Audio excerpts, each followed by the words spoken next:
Now, it's an AMC video, but regardless, we are going to be looking more at the wider market circumstances, and this one's going to be focusing on Bank of America. Let me just inform you guys as to what is actually going on out there in the wider markets. Bank of America slapped with a $225 million fine by federal regulators, and says fraudulent applications shot up during the COVID-19 pandemic.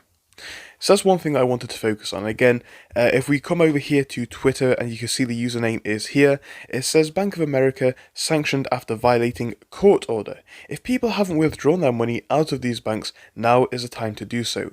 These heavy hitter banks consume their customers' cash, pensions and 401ks for their own personal sadistic gain.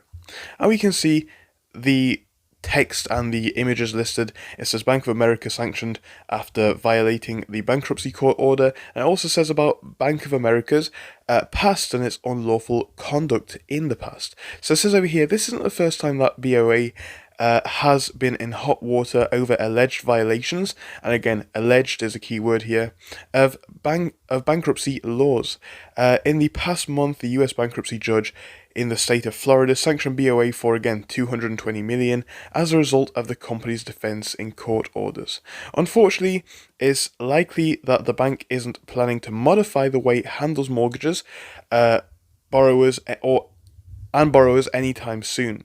The bank signed up for a $25 billion home lending industry consent decree, which we can see over here. It says agreeing to something down below, but that bit is kind of irrelevant.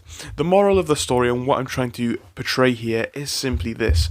One, be aware of who you are dealing with when it comes to these big banks and whose interest it is. But again, this is not just Bank of America that we're talking about here. It's not even just the banking industry.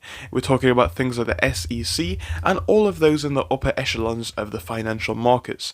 This is the sort of stuff that they do and get away with. And again, when we see things like this, we've seen about Bank of America being fined $250 million, that's 200 almost, we can see that is clearly a lot of money, but think about it in real terms. How much do you think that Bank of America makes on a yearly basis, on a quarterly basis? These fines are not that big in relation to the size of the company.